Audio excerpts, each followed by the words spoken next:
નમસ્કાર મિત્રો, અત્યારે આપણે નાયકપુર આવેલા છીએ અને આપણા ડિસ્ટ્રીબ્યુટર મહેશભાઈ અને ત્યાં અજમાની ખેતી કરી અને અજમાની અંદર આજે અમારો છેલ્લો ડોઝ છે અહીંયા. અને મતલબ કે શું પરિવર્તન છે અને શું નથી આપણી ઇન્ડિયા ગ્રોની પ્રોડક્ટમાં, તો મહેશભાઈ જે જણાવશે. મહેશભાઈ, બોલો. આપણે આ બાજુની ખેતર છે, હરીશભાઈ તમે બતાવી શકો છો? મતલબ કે આની અંદર જે રેગ્યુલર ખેતી કરે છે લોકો, એ ખેતીનું આ કરેલું છે. તમે અજમો અહીંયા જોઈ શકો છો કે કેવો છે અને વગર પાણીનું છે. વગર પાણીનું કોઈ ટ્રીટમેન્ટ નહીં અને રેગ્યુલર ખેતી જે કરતા હોય.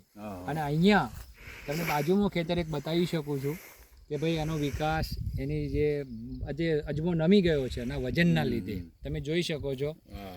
તો આ વસ્તુ અહીંયા છે. તો મહેશભાઈ, બોલો.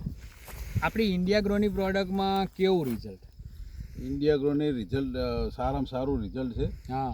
અને અહીંયા આ બે ખેતરમાં આને ફરક તરત જ દેખાય છે. હા. આમાં ઇન્ડિયા ગ્રોની પ્રોડક્ટ વાપરેલી છે અને આમાં નહીં વાપરેલી. આમાં નથી વાપરી. હા. તો આપણી આ પ્રોડક્ટ વપરાય કે ના વપરાય. અને બીજા લોકોને કહેવાય, બીજા ખેડૂતને ભલામણ કરાય કે આ વસ્તુ વપરાય. હા. તો હે ને દોઢું ઉત્પાદન થાય. અને અહીંયા દેખાય છે, તમને મિત્રો બતાવી શકું છું. અહીંયા તમે જોઈ શકો છો આ વસ્તુ અહીંયા. અને હજી આપણે એક ડોઝ આપવાનો છે ને? હા, હજી એક ડોઝ આપવાનો છે.